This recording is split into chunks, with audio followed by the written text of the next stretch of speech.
Hello, what's up mga karaketero at raketera, sirkero at sirkera. May racket na naman po tayo for today. At agad-agad nga kaming bumiyahe mula Caloocan to Parañaque mga kasirkero at sirkera. Dito nga kami pinadaan ng mapa kasi mas mabilis daw ang biyahe dito sa Manila. Pero gusto ko talagang dumaan dito kasi gusto namin madaanan yung Manila Bay kasi ang ganda na daw ng Manila Bay ngayon kaya dito ko talaga pinili dumaan. Saktong-sakto nga ang timing dahil walang ka-traffic-traffic nung dumaan kami dito mga kaserkero at serkera. Guys, so yun kasama natin si Almer Gimbao.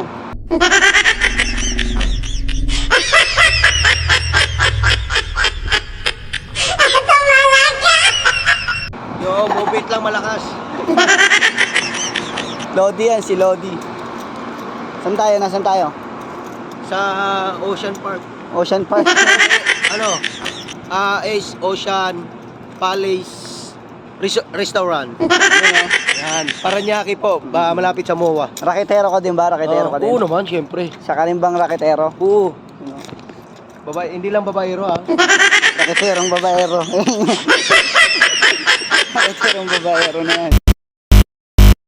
Andito na nga kami sa venue na pupuntahan namin mga kasirkero at sirkera. Halatang halata mo naman sa design kung ano ang event nila ngayon, kaya yan.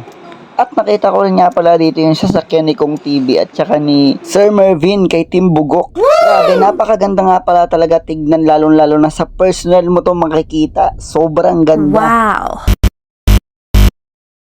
Andar yung ano dito. Lakad tayo ba? Pagdating natin doon, may pagkain pala. Taas pa naman. Taas pa naman, no? May pagkain. Ikaw kumain ka kanin. Ano ba ako dito? Sorry, sinisiko pa ako. You know, eto na. Ito na ang ating Saan yung CR, tol?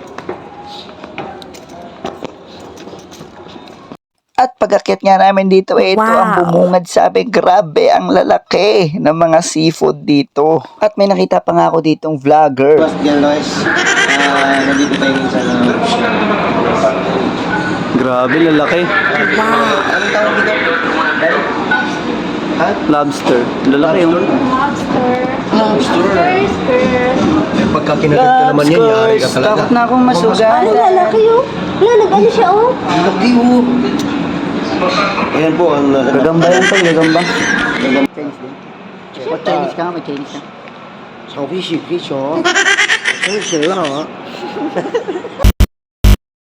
At andito na nga kami sa dressing room mga karaketero traketera. Ayan, magbihis na po kami at magme-makeup. Ang tawag pala sa amin dito ay mime. Hindi kami pwedeng magsalita kapag naka-makeup na kami at naka-costume na po kami ng ganito. Sa una, oo, nakakahiya pero pagka nalaman mo na yung diskarte at natutuwa ka na at nasasayahan ka sa trabahong ito, walang-wala na sa iyo itong trabaho na to at i-enjoyin mo na lang siya mga karaketero traketera. At ganito nga pala ang itsura niya kapag tapos mo na siyang make-upan at putian itong buong mukha mo. Ganyan. At itong kasama ko nga ay nag-uumpisa pa lang sa pagme-makeup niya kasi ako tapos na ako mag-makeup at papakita ko sa inyo kung ano ang pinakabuong itsura namin mamaya. At ito nga pala ang racket namin ngayon mga karaketero traketera. Ayan, kami ang mime artist at ito ang itsura namin. Naka-ready na nga kami kasi mamaya-maya nga lang ay tatawagin na kami. At ito na nga mga karaketero traketera, sirkero at sirkera. Nag-start na po kami sa aming event. Ang trabaho nga lang namin dito ay mag-welcome kami ng mga guests. At bawat isang guest ay bibigyan namin ng chocolate. Mga Chinese nga ang mga client namin ngayon. Siyempre, Chinese New Year.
At ito nga guys, tapos na po kami mag-racket at nagtanggal na po kami ng mga puti namin sa muka. Ayan.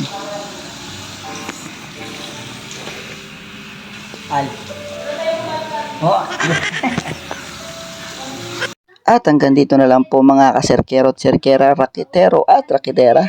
Maraming salamat nga po pala sa umabot hanggang dito. At sana suportahan nyo po ang aking pagva-vlog, rakiterong serkero. At sana natuwa ka sa video ko na ito. Medyo hindi pa nga tayo sanay sa pagbablog, pero dahil raketero tayo, sasanayin natin ang sarili natin at dapat talaga matuto tayo.